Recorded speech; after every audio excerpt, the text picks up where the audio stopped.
తనఖా రుణాలకు సంబంధించిన తుది మార్గదర్శకాలను ఆర్బీఐ నిన్న రాత్రి విడుదల చేసింది. 2.5 లక్షల లోపు గోల్డ్ లోన్కు లోన్ టు వాల్యూ నిష్పత్తిని ప్రస్తుతమున్న 75% నుంచి 85%కి పెంచుతున్నట్లు తెలిపింది. అయితే ఈ రుణాల్లో రిస్క్ను తగ్గించేందుకు కొన్ని షరతులను సైతం విధించింది.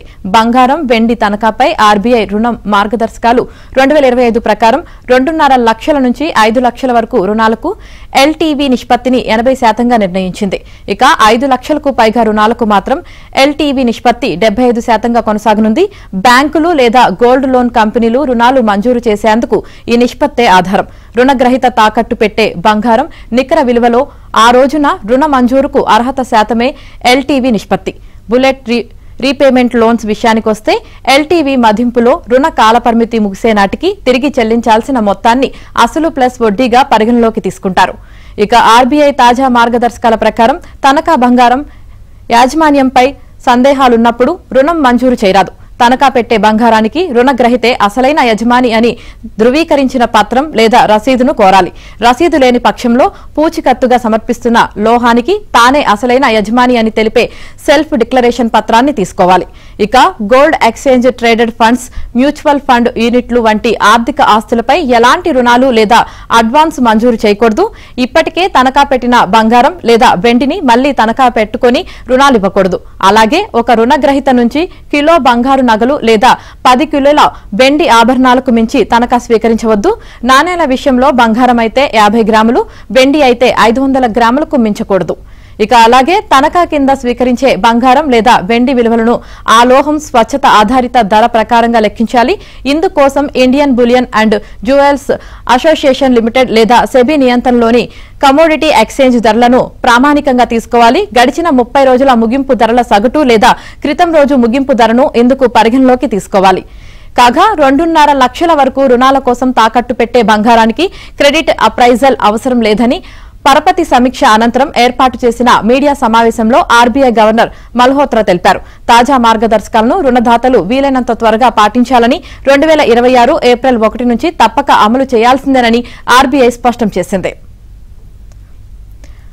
భారతదేశంలో ఆర్థిక అవగాహన పెంపుదల, బాధ్యతాయుత రుణ విధానాల ప్రోత్సాహం దిశగా మరో కీలక అడుగు పడింది. క్రెడిట్ ఇన్ఫర్మేషన్ లో అగ్రగామి సంస్థ ట్రాన్స్ యూనియన్ సిబిల్, సూక్ష్మ రుణ సంస్థల అపెక్స్ బాడీ సాధాన్ చేతులు కలిశాయి.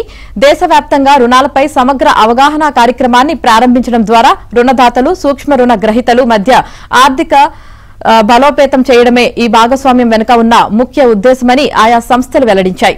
ఇక ఈ సహకారం ఎంఎఫ్ఐల రుణ మూల్యాంకనం, పర్యవేక్షణ సామర్థ్యాలను మెరుగుపరచడంపై దృష్టి పెడుతుంది.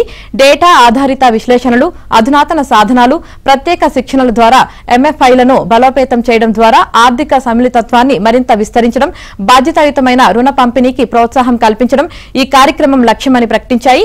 ఈ అవగాహన కార్యక్రమం దేశంలోని వివిధ ప్రాంతాలకు చేరువయ్యేలా బహుభాషల్లో డిజిటల్ కంటెంట్ ను రూపొందించింది. కమ్యూనిటీ ఆధారిత విధానాన్ని అనుసరించి ఎంఎఫ్ఐలు తమ వినియోగదారులకు రుణాలపై సరైన అవగాహన కల్పించడంలో సహాయపడుతుంది. తద్వారా బాధ్యతాయుతమైన క్రెడిట్ అలవాట్లను పెంపొందించి ఆర్థిక సేవలు తగినంతగా అందుబాటులో లేని మార్కెట్లలో ఆర్థిక భాగస్వామ్యాన్ని పెంచాలని లక్ష్యంగా పెట్టుకుంది. ఢిల్లీ కేంద్రంగా పనిచేస్తున్న సాధాన్ 230కి పైగా సూక్ష్మ రుణ సంస్థలు, నాన్ బ్యాంకింగ్ ఫైనాన్షియల్ కంపెనీలు, బ్యాంకులను తన సభ్యులుగా కలిగి ఉంది. ఈ భాగస్వామ్యంలో భాగంగా ట్రాన్స్ యూనియన్ సిబిల్, సాధాన్ సంయుక్తంగా ప్రాంతీయ, రాష్ట్ర స్థాయి వర్క్ షాపులను నిర్వహిస్తాయి. క్రెడిట్ స్కోర్ ప్రాముఖ్యత, డేటా విభాగం, పటిష్టమైన రుణ వ్యవస్థ నిర్మాణం వంటి అంశాలపై ఎంఎఫ్ఐలు వారి బృందాలకు అవగాహన కల్పించేందుకు ప్రత్యేక శిక్షణ మాడ్యూల్స్ ను రూపొందిస్తాయి. ఇక రుణాలపై అవగాహన కేవలం అప్పు తీసుకోవడానికి మాత్రమే పరిమితం కాదని, ఆర్థిక ప్రపంచంలో నమ్మకాన్ని, విశ్వసనీయతను నిర్మించుకోవడానికి ఇది కీలకమని TransUnion CIBIL managing director CEO Bhavesh Jain అన్నారు. డిసెంబర్ 2024 నాటికి 13 కోట్ల మంది తమ సిబిల్ రిపోర్ట్ స్కోర్ను పరిశీలించారన్నారు. ఇది క్రెడిట్ గురించి ప్రజల్లో పెరుగుతున్న అవగాహనకు నిదర్శనమని, ఈ భాగస్వామ్యం ద్వారా సూక్ష్మ రుణ సంస్థలు వారి వినియోగదారులకు ఆర్థికంగా మరింత మెరుగైన భవిష్యత్తును అందించాలని తాము ఆశిస్తున్నామన్నారు.